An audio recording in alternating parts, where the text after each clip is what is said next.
Hello, this is Tom from anti-proton.com, and this is part of the continuing series on Geiger counters, Geiger counters 101. Specifically, this video deals with alpha radiation. There are four primary forms of radiation that most people will encounter in their normal lives: alpha, beta, gamma, and X-ray. This video discusses one of these called alpha. There are two more videos forthcoming which will discuss gamma and X-rays as one, and beta radiation. It is important to understand all forms of radiation that you will be detecting with the Geiger counter, because each one has unique and separate properties. The properties of radiation, specifically the differences between alpha, beta, and gamma, were first broken apart, if you will, at the very end of the 19th century by Ernest Rutherford and Paul Villard. The two of them sat down and determined what the differences were between the radiation and broke them into separate, distinct groups and gave them names. In this case, one of them was given the name alpha. Alpha particles are sort of like the very centerpiece to a helium, just like the helium in balloons. If you've ever breathed helium and listened to your voice or filled a balloon with it, that's the same sort of thing. A helium atom has two protons, two neutrons, and has around it two electrons. These are neutral electrical charge. They're zero electrical charge. Both of these guys, so they're neutrons. These protons each have a positive electrical charge of 1, meaning that the nucleus of a helium atom has two positive charges. It has an electrical charge of +2. If it had two electrons, each with a -1 charge floating around it, then the charges would all cancel each other out and the helium atom would be electrically neutral. An alpha particle is just this nucleus, just this central part of a helium atom. And it's moving with incredible velocity, incredible energy, lots of momentum.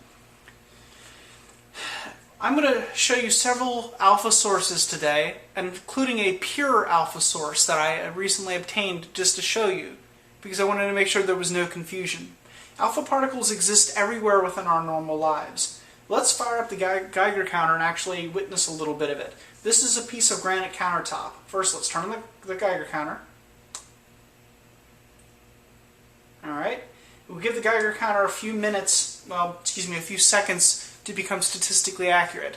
Analog Geiger counters, the kind with the needle, are almost immediately ready to rock and roll and do whatever they need to do. Digital Geiger counters like this sum a group of detections and come up with a running average. So they require a few moments, usually a few seconds, to become adjusted. You'll hear a beep when that happens. Until then, we won't be using this. Oh, there's the beep, so it's ready. Keeping in mind, though, that every single time this Geiger counter detects anything, it will still make a tick. Here's the electrical external sounder I use for low-level radiation. Let's see if we can detect some alpha radiation. Alpha radiation is not very penetrating. As a result of it, most Geiger counters that can detect alpha radiation require something like this. It's called a thin mica window. It's very thin, and it allows the alpha particle to get inside of the Geiger counter to be detected. Most Geiger counters of the older varieties that did not have one of these windows could not detect alpha radiation. Let's see what we can find. Let's place our Geiger counter up where we can see the reading. We look to be having about 42 counts per minute, and this is relatively similar to my normal average in this area. Now let's place this down.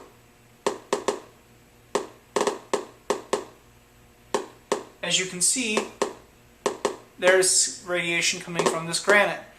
Now, it is inaccurate to suggest that all of this radiation is alpha. There is also beta and gamma in this coming out of this rock. And I'll show you in a minute what the difference is. But I wanted to first kind of show you that there is alpha radiation in all of our everyday lives.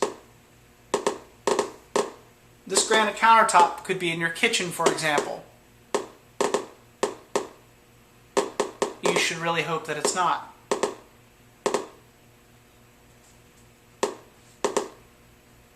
After having detected your radiation, make sure to cap your Geiger counter to make sure that it's no longer no longer exposed. This little thin window here is incredibly fragile.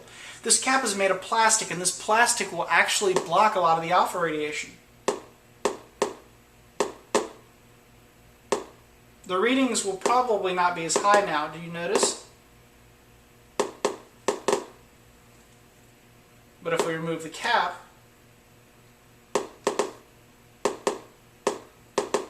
they will be higher. Not much, but a little.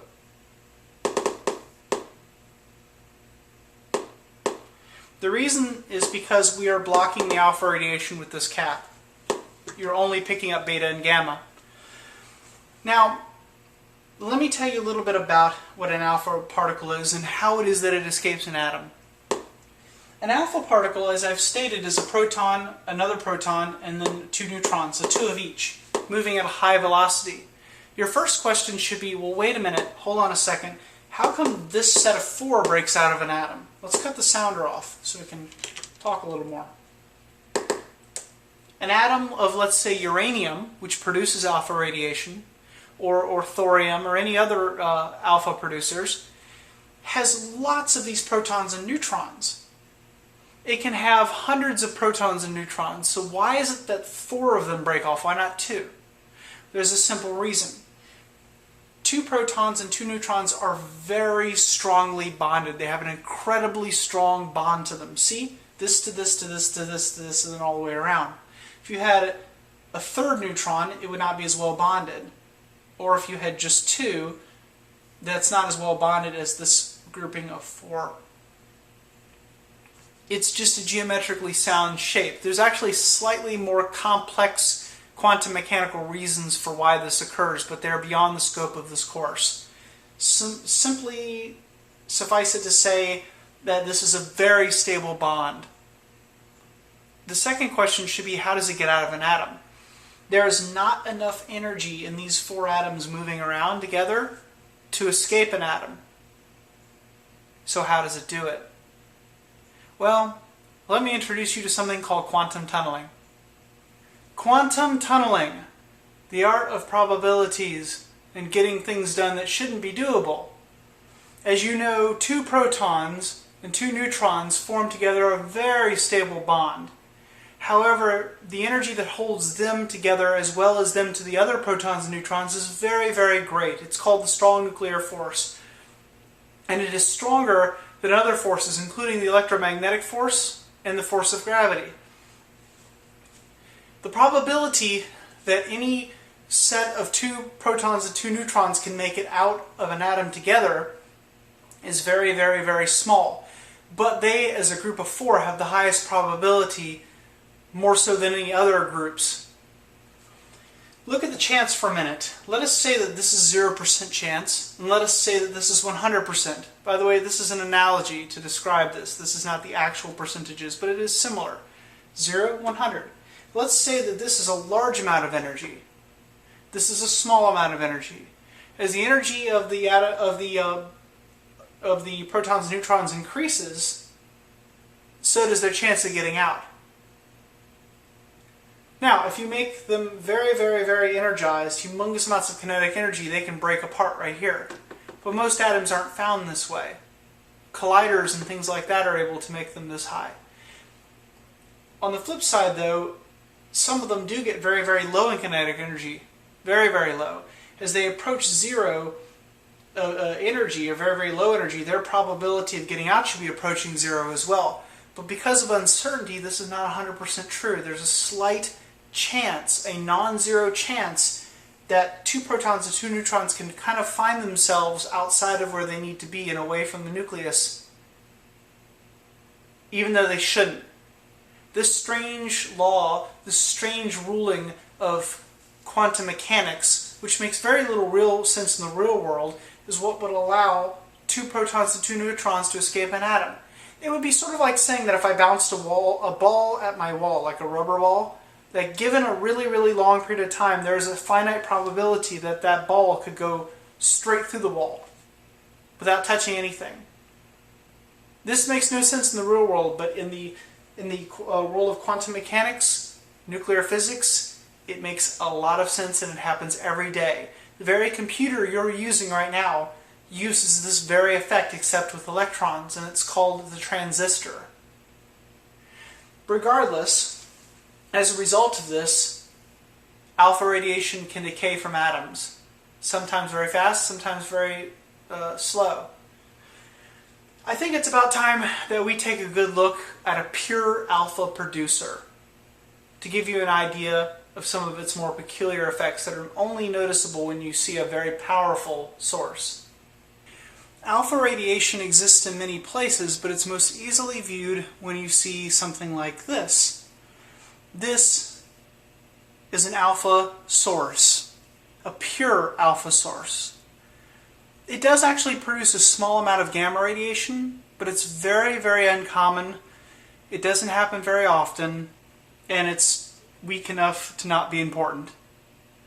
This can effectively be called a pure alpha source. This is a material called Polonium-210. Polonium-210 was first isolated by Madame Curie in the end of the 19th century with her husband.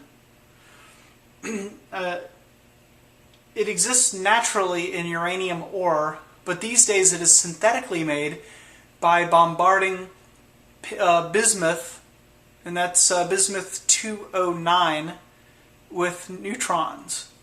Bismuth-209 is the same bismuth that you find in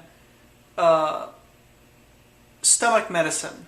Have you ever had a pink bismuth before? The material, not to mention any particular brand names, but it's the same material. Bombarding it with energetic neutrons can produce this interesting substance, Polonium-210. By the way, this is a Class 7 nuclear material. It is NRC exempt, meaning that this is a small enough amount that I am allowed to legally own this. However, it should be noted that this is approximately 250,000 times more deadly than hydrogen cyanide, so care is required when working with it. Let's open this up and see what we can find. Polonium-210, as you can see right here, is only deadly if it is inhaled, if it is swallowed, or if it is otherwise able to make it into your body through a cut perhaps in your hand. Most likely sources of people obtaining polonium in their body are, of course, cigarette smoking, which of course deposits polonium in your body in small amounts. And it's one of the reasons that people develop lung cancer. And this is a small amount of polonium. It is only 0.1 microcurie, which is a very, very tiny amount, and its activity is very low. In an upcoming video, as I discuss how the mathematics of Geiger counters and how to actually determine activities of materials and their actual damage they cause to your body, I will actually use this source as one of my methods of showing you how much energy comes off of it. But before then, let's open it up and see what's inside. I'm using a glove which I probably don't need because this is an alpha producer that is in a sealed container and cannot come out. Well, not without me doing something to it. But it is technically good practice to do this, and so I will. But I really don't need it. Here it is. Now, the Polonium-210, as you can see the little disc right here, let me flip it upside down to expose this. This inner layer here is where the Polonium-210 is kept. It's underneath silver foil. The Polonium-210 is undetectable at distances like this, mainly because of the distance and the plastic shield. If I remove the plastic shield, we will be able to detect it. Now, let's see if you can figure out why this is the case. Nothing. Nothing. Nothing.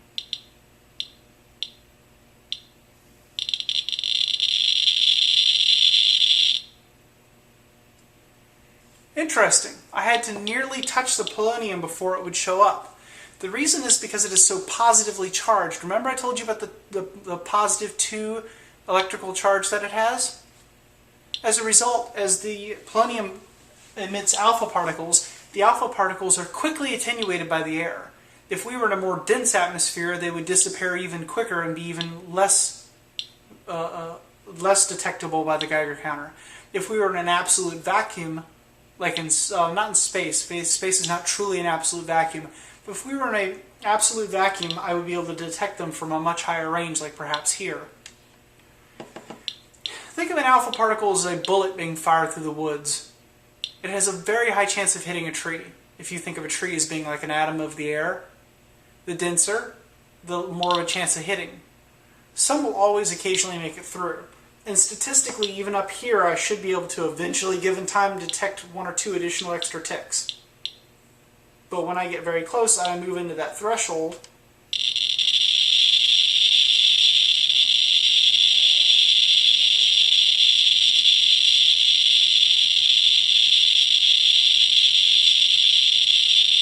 As you can see,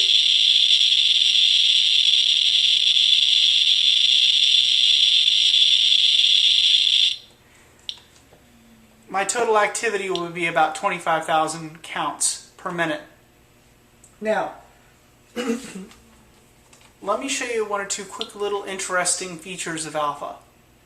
Alpha is so powerful and so dangerous. Here I am touching it with my hand after talking about how dangerous it is.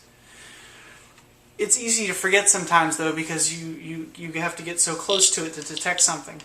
Let me show you about how easy it is to stop alpha with a sheet of paper. This is a famous, if not almost cliche demonstration, but it is almost required when showing alpha. This is a piece of notebook paper.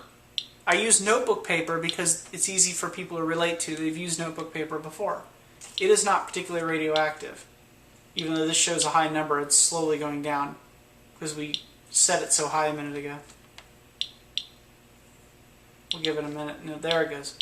Watch what happens when I put the notebook paper over the source.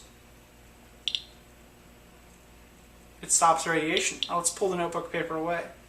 Let's put it back. Pull it away. Why is that? It's because alpha particles, when they hit this paper, are massively attenuated by the electromagnetic fields that exist inside of the atoms of the paper. So affected are they by magnetic fields that even the paper can stop them. And so can the surface of your skin, the dead layers of skin, which is why touching with my hand is probably safe. But technically I should wear the glove. Other Geiger counters can detect alpha radiation too. For example, this Geiger counter comes with a thin window right here. If you do not have a thin window, or a big pancake like this, you're not going to have the ability to detect alpha radiation. Let's cut the sound on in this one and off in this one. And let's see if this one can detect it. It can detect absolutely nothing like this. Nothing. But if I take the Geiger counter and put it down like this, there it goes. As you can see, the ability to detect alpha radiation has a lot to do with the surface area of the Geiger counter as well, and its overall sensitivity. This Geiger counter is not capable of detecting as much and has nowhere near the sensitivity of the other Geiger counter. Given time, it will register approximately 6,000 counts per minute, whereas this one will register approximately 25,000 counts per minute. Alpha particles can be combined with beryllium, for example, to produce neutrons. Very interesting abilities of alpha particles. When you have a Geiger counter and you are detecting an alpha source in the wild and you're out there testing and you're not sure, oops, let's cut the sound on. Doesn't mean very much about the sound. And you're detecting something you think is an alpha source, consider putting a paper in front of it and seeing whether or not that's actually true. You probably will not get rid of all of the counts per minute, but you will degrade them a little bit, and as you degrade them, you'll know that you're detecting alpha.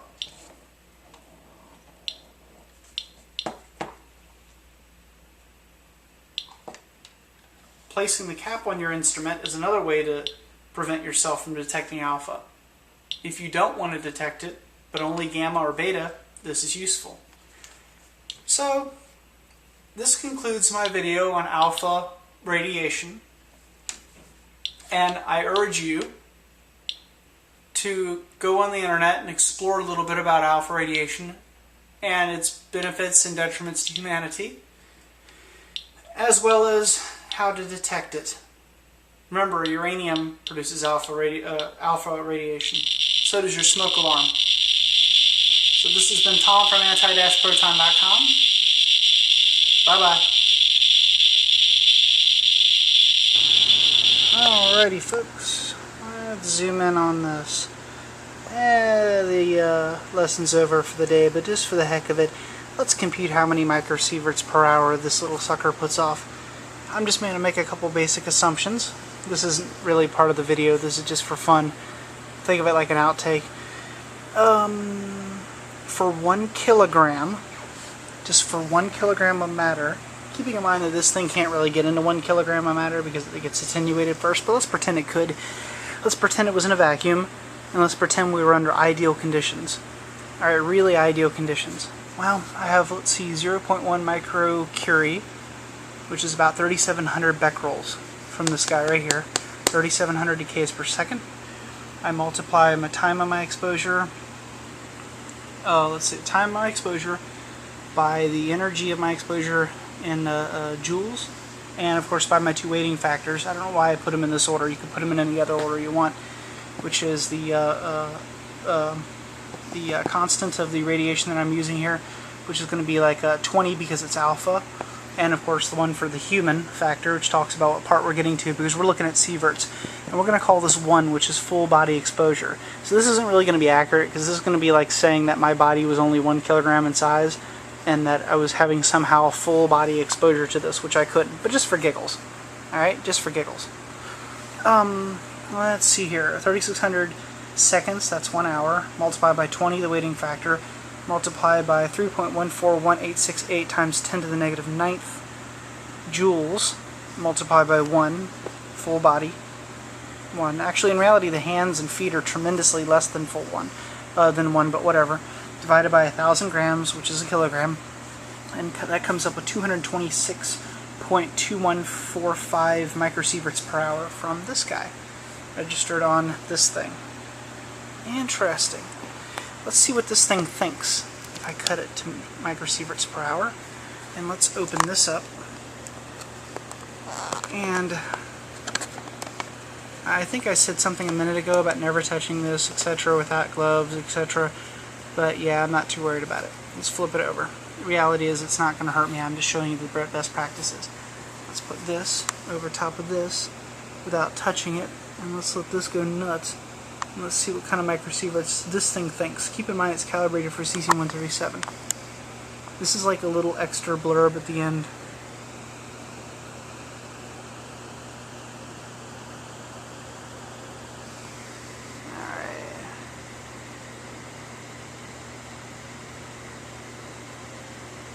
Oh yeah, we're in the middle of Rankins. I'm a fool. Let's cut this on. Alright.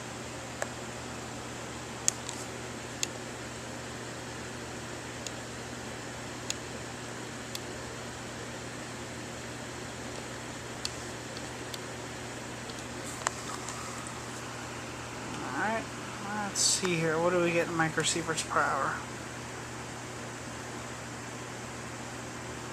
I think 226, but that's going to probably be significantly higher than this shows. Yeah, see? This shows 75. And the energy level for this thing is 5.4. Energy level in millions of electron volts for cesium-137 is 0.5, so half. So 0.5, 1, 0.5, 2, 0.53, 0.54, 0.55, 11 times difference. 75 and 75 to 150 is... So this is off by 3 or 4 times. So, whatever, that's alright. It's kind of an interesting little test. As you can see though, this is nowhere near this. So, interesting. Very interesting. Can't wait to the math part of the series.